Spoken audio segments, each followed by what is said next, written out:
Tony के ससुर जी की 2 पत्नियां थी। जिस दिन से टोनी उस घर में आई थी उसी दिन से उन दोनों ने उस पर हुक्म चलाना शुरू किया।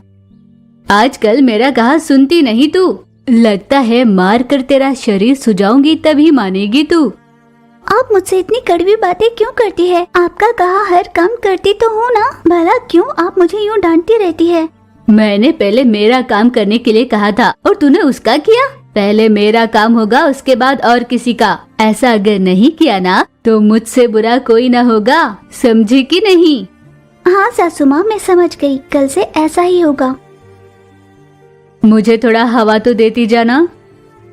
ये कहने पर टोनी हवा में उड़कर अपने पंख हिलाकर उसे हवा देने लगी। अरे ओ कामचोर, मैंने तुझसे मुझे हवा देने के लिए कहा था, तू कहाँ उसे देने चली है हवा? यहाँ मुझे हवा दे। दूसरी सास के बुलाने पर टोनी ने कहा, हाँ सासू माँ आ रही हूँ। वो जैसे ही उस तरफ जाने लगी, अरे ओ, यहाँ का काम अधूरा छोड़कर तुम कैसे जा सकती हो? 2 मिनट में वापस लौट आती हूँ, सासू माँ बुला रही है ना। क्या मतलब है तुम्हारा? मेरी बातों की कोई इज्जत नहीं? लगता है एक बार कहने पर तेरे दिमाग में बात नहीं जाती। तुझे ऐसे बातों से नहीं, मेरे तरीके से समझाती हूँ। सास ने एक लाठी से टोनी गौरैया की पिटाई शुरू कर दी। टोनी दर्द से करा रही थी। सासू माँ, मुझे मत मारिए सासू माँ, मैं वहाँ पर नहीं जाऊंगी, आपके पास ही रहूंगी, आपका कहा हर काम करूंगी। टोनी की बातें सुन वीणा सास ने कहा, क्या कहा तूने? तू उसकी बात सुनेगी और मेरी नहीं?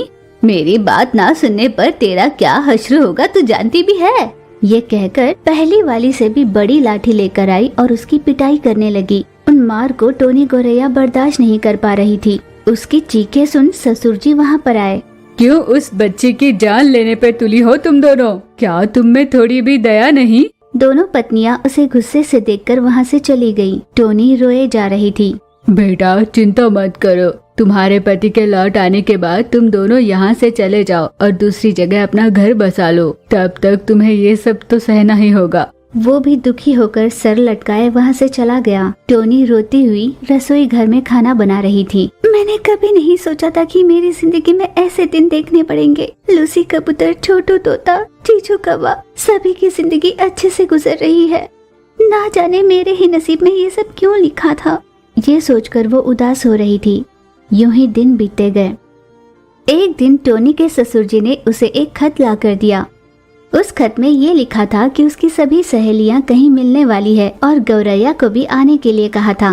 मुझे तो कहीं बाहर जाने ही नहीं देते, भला मैं इन सब से मिलने कैसे जाऊंगी? यूं उदास होकर वो वहाँ से चली गई। उसके ससुर जी ने खत पढ़ा और टोनी के पास जाकर उन्होंने कहा, बेटा तुम्हें तुम्हारे सहेलियों से मिलना चाहिए। अच्छे दोस्त सच्चे रास्ते पर चलने के लिए मददगार होते हैं। मेरी बात मानो, तुम वहाँ पर चली जाओ।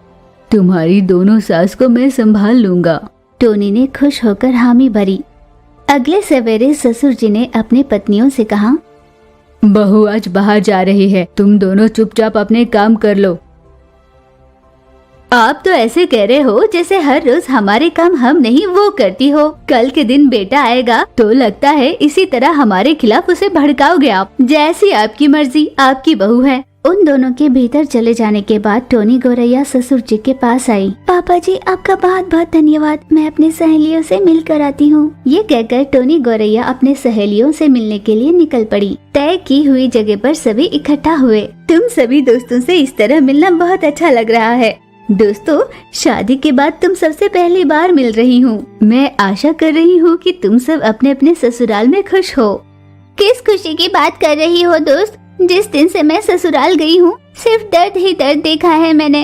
मैं बिल्कुल खुश नहीं हूँ। मेरी सास अच्छी नहीं है। अभी कुछ दिनों से बीमार पड़ी है तो उसे मेरी कीमत समझ में आ रही है। ओह, तो मुझे लगा मैं ही दुखी जीवन जी रही हूँ। लगता है यहाँ सभी का एक जैसा हाल है। सभी ने लूसी की आंखों में आंसू देखे। क्या हुआ लूसी, तुम रो क्यों रही हो? घर वालों के मर्जी के खिलाफ जाकर मैंने शादी की थी। अब मेरे पास ना ही माँ बाबूजी का साथ है और ना ही सास ससुर का। मेरे पति बिल्कुल अच्छे नहीं हैं। हर रोज पी कर आते हैं और मनमानी मेरी पिटाई करते हैं। मैं औरों के यहाँ सफाई का काम कर अपना गुजारा कर रही हूँ। पिछले 1 हफ्ते से ये घर नहीं लौटे हैं। कहाँ गए हैं, क्या कर रहे हैं, कुछ नहीं पता। ये कहते हुए लूसी के आंसू नहीं थमे। उसकी सहेलियों ने उसका दर्द समझा।